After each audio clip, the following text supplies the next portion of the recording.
मार डालो इसे।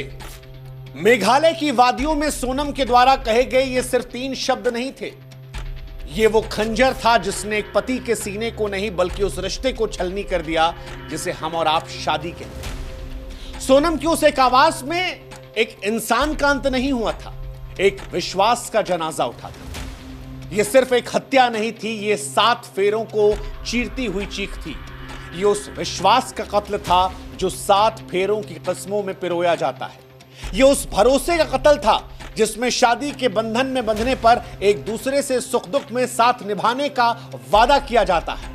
और मेघालय की वादियों में जब सोनम ने कहा मार डालो इसे, तो हर कसम हर वादा खून से लथपथ जमीन पर पड़ा था। मानो प्रेम, विवाह, शादी, बंधन सब कुछ शर्म से शर्मिंदा हो चुके थे, क्योंकि राजा जब मरा तो सिर्फ वो नहीं मरा वो यकीन जो प्रेम के बंधन में बनता है, वो शादी पर जो विश्वास रखता है, वो 7 फेरों में जो 7 जन्मों तक साथ निभाने का वादा होता है, वो मरी वो आस्था जो डोली में बैठती दुल्हन के हाथों में मेहंदी बनती है और दूल्हे की आंखों में एक नए भविष्य की चमक देती है। ये सब कुछ इसलिए क्योंकि राजा की मौत किसी कातिल की गोली से नहीं बल्कि उस स्त्री से हुई थी जिसके नाम पर उसने अपनी दुनिया बसाई थी।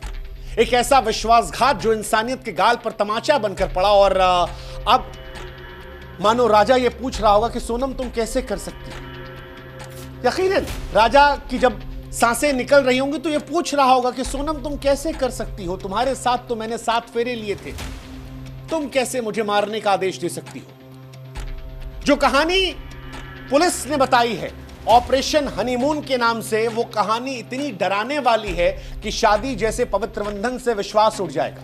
मेघालय पुलिस जिस पर तमाम तरह के आरोप लगे, उसने ऑपरेशन हनीमून के नाम से सोनम के इस पूरे कांड को एक्सपोज किया। और जब ये एक्सपोज किया तो सारी दुनिया की जुबान से सिर्फ एक सवाल निकला कि क्या बीवियां भी पतियों की सुपारी देती हैं? यकीन मानिए वो आत्मा जो शरीर से निकलकर ऊपर गई होगी, शायद भगवान और इंसान आज दोनों से पूछ रही होगी, क्या अब कोई इस तरह से प्यार पर अंधा होकर यकीन कर पाएगा? क्योंकि सोनम को साथ जाना था अपने आशिक के, चली जाती।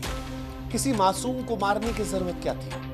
ऐसे नाटक को रचाने की जरूरत क्या थी? भावनाओं से खेलने की जरूरत क्या थी? और इन सब के बाद भी वो बेशरम औरत राजा की मां को फोन करके बोलती है कि मां उपवास है।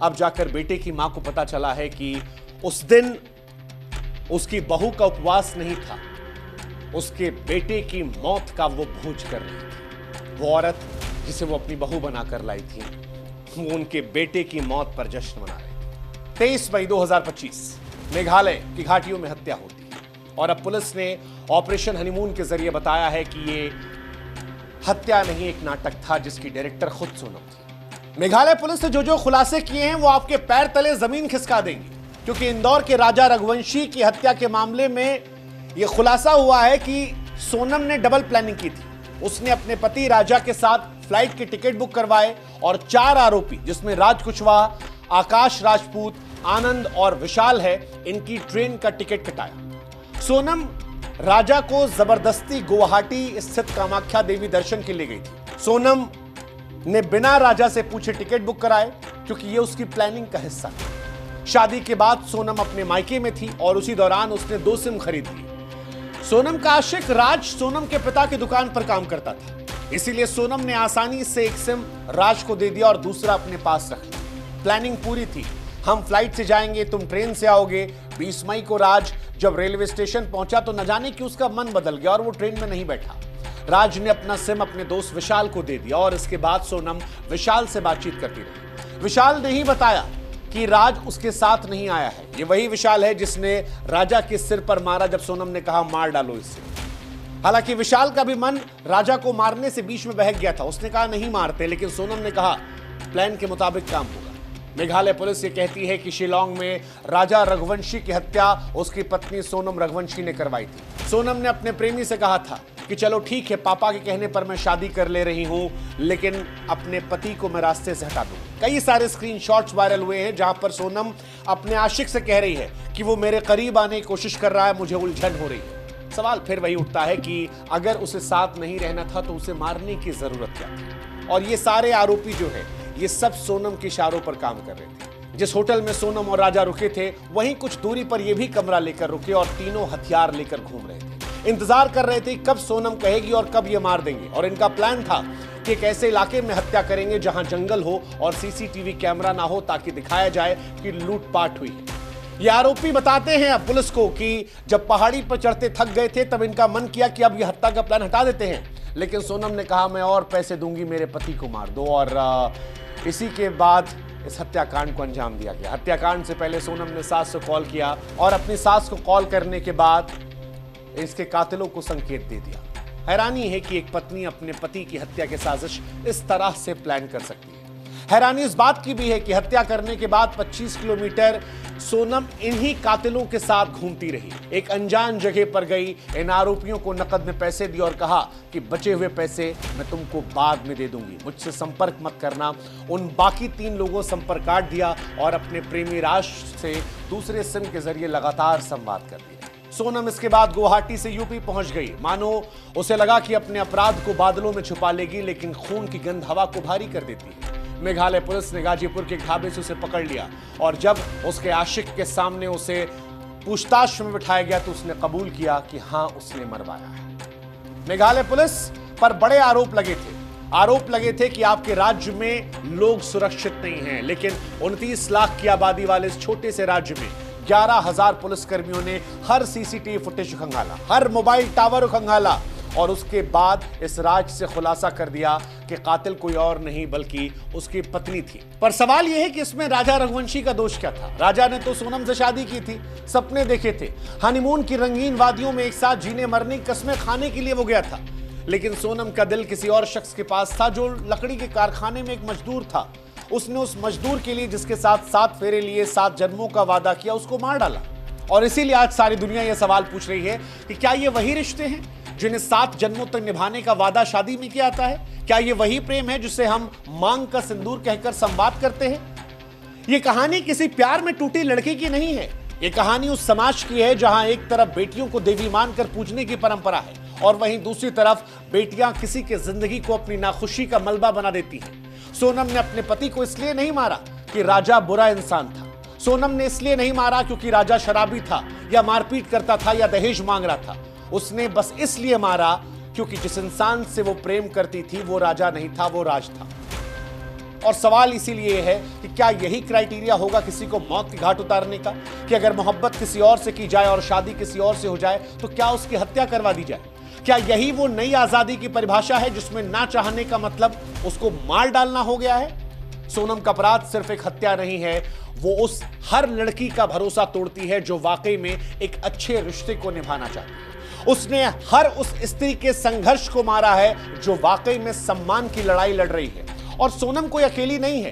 बीते दिनों कई ऐसी घटनाएं आई हैं। आप मानव शर्मा किस्सा याद कर लीजिए, सौरभ का किस्सा याद कर लीजिए, अतुल सुभाष का किस्सा याद कर लीजिए। हर नाम एक चीख है जो कहता है कि प्यार अब जाल बन गया है। हालांकि सवाल यह भी उठता है कि क्या इन घटनाओं के लिए हम हर औरत को दोष दे दें? क्या हर पुरुष राजा है? तो जवाब है नहीं। इस मौके पर हमें आक्रोश है, लेकिन हमें यह भी समझना होगा कि यह कहानी ना पति की है ना पत्नी की है, यह कहानी उस सोच की है जो जहरीली हो चुकी है। जब सोनम ने कहा मार डालो इसे, तो उसने सिर्फ राजा को नहीं मारा, उसने उस भरोसे को मारा, उस प्यार को मारा, उस शादी के 7 फेरों को मारा जिसे हम और आप पवित्र मानते हैं। सवाल यह है कि समाज अब सारी औरतों पर उंगलियां उठा रहा है, हर पत्नी पर, हर औरत पर। लोग सोनम को डायन कह रहे हैं। सोनम के मामले में यह कहानी सच है, लेकिन क्या हर औरत ऐसी है? क्योंकि इसी धरती पर हमने सृजना जैसी औरतें भी देखी हैं जिन्होंने अपने पति का साथ आखिरी दम तक निभाया और पति को हंसते हंसते नम से विदाई दी, और ऐसी विदाई दी जिसे देखकर हम सब की आंखों से आंसू निकल आए थे। मौजूदा दौर में ऐसा लगता है कि हम शादी को जिंदगी और मौत का खेल बना चुके हैं।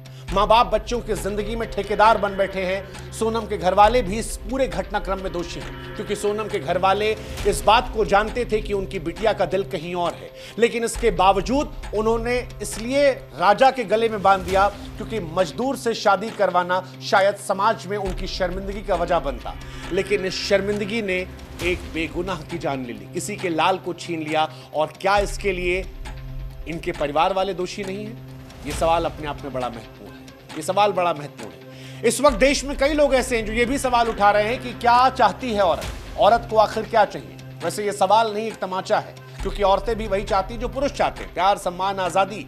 लेकिन सोनम ने आजादी को शायद हत्या समझ लिया था। उसने राजा को नहीं, अपने विवेक को मार दिया था। और समाज ये बात भूल रहा है कि ऐसे मामले शायद 0.000001% ही आते हैं। हर औरत पर हमें शक करना सही नहीं है, क्योंकि हमारी माँ, हमारी बहन, हमारी बेटियां भी उसी महिला बिरादरी की। अगर वो पवित्र है तो हम सबको एक निगाहों से नहीं देख सकते। लेकिन हाँ, ऐसी घटनाओं में हमें सोचने समझने की अब जरूरत है, क्योंकि ये कहानी सिर्फ सोनम और राजा की नहीं है।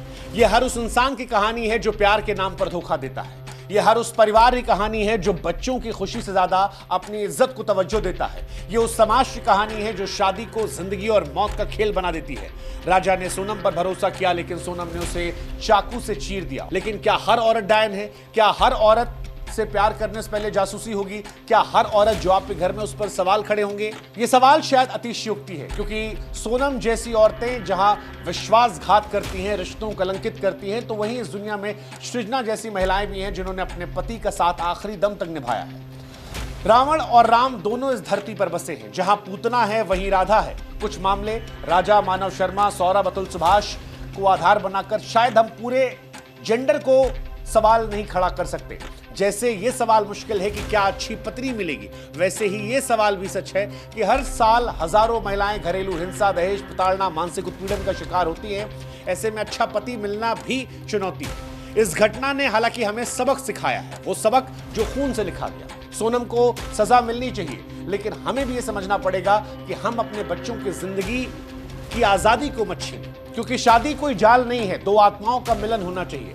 लेकिन जब तक हम बच्चों को उनकी मर्जी के खिलाफ बांधेंगे, प्यार को साजिश से ज्यादा तवज्जो नहीं देंगे, तब तक राज यूं ही मरते रहेंगे और सोनम हत्यारी बनती रहेंगी। बच्चों को पढ़ाइए, उन्हें बेहतर संस्कार दीजिए, उनके लिए आधारभूत संपत्ति बनाइए, लेकिन एक उम्र के बाद उनकी ठेकेदारी को छोड़ दीजिए।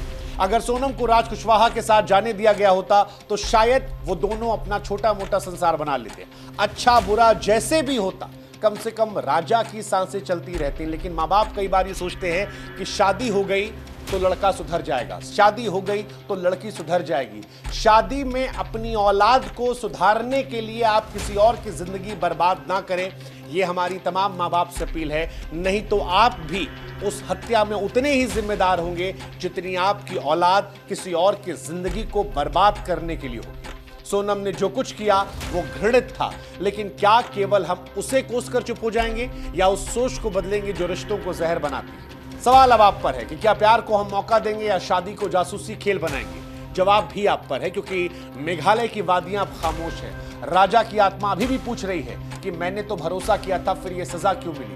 लेकिन सच ये भी है, अब सबक लेना होगा। सबक शादी करते वक्त भी लेना होगा, सबक लड़की के मन जानने को लेकर भी होगा, सबक लड़कों के मन जानने को लेकर भी होगा। क्योंकि कुछ घटनाओं को आधार बनाकर जब इन खबरों को हम पेश कर रहे हैं तो महिला जाति पर जो घटनाएं हुई हैं उनको हम नहीं भूल रहे। सबक हमें यह लेना होगा कि शादी सिर्फ परिवार देखकर मत की जाए, लड़का और लड़की का मन भी जाना जाए कि क्या जब वो शादी कर रहे हैं तो उस रिश्ते के लिए वो मानसिक तौर पर तैयार है, और अगर नहीं तैयार है और माँ बाप उन्हें सुधारने के लिए इस रिश्ते में ठूस रहे हैं, तो क्या ये दो परिवारों की जिंदगी को बर्बाद नहीं कर रहे? क्योंकि सोनम की इस घटना ने सिर्फ सोनम की जिंदगी बर्बाद नहीं करी, 3 परिवारों की जिंदगी बर्बाद करी। अपने घर की, राजा घर की और उस राज के घर की जो उसके यहाँ मजदूरी कर रहा था, और इसके साथ उन लड़कों की भी जो इस घटनाक्रम में पैसों के लिए शामिल थे। हालांकि जो कुछ हुआ है उसने इस रिश्ते को कलंकित किया है, लेकिन फिर वही है कि ये दुनिया वीरों से भरी पड़ी है। इस धरती पर तमाम लोग ऐसे हैं जिन्होंने प्यार के रिश्ते को अजर अमर किया है। हम उस देश में ही रहते हैं जहां पर राधा का एग्जाम्पल है, रुक्मणी का एग्जाम्पल है, सीता माता का एग्जाम्पल है। ऐसे में उम्मीद हम नहीं खोएंगे, लेकिन डर वो लगना लाजमी है। और ये डर ये सवाल पूछता है कि क्या रिश्तों पर हम दोबारा भरोसा कर पाएंगे? क्या नए दौर में खासतौर पर शादी अब डर की वजह भी बन गई है? क्या बेटियों को विदा करते वक्त जो डर माँ बाप की आंखों में था, वही डर अब लड़कों को लेकर ही माँ बाप के मन में आएगा? ये सवाल बड़े महत्वपूर्ण हैं। ये सवाल जलेबी की तरह गोल गोल गोल गोल घुमाते हैं, लेकिन ये रिश्तों की बात है। और इसीलिए हम कह रहे हैं कि अब जब रिश्ता कीजिए तो सिर्फ कुंडली का मिलान मत कीजिए, मन का मिलान भी कीजिए, क्योंकि मन नहीं मिला तो कुंडली किसी काम की नहीं है।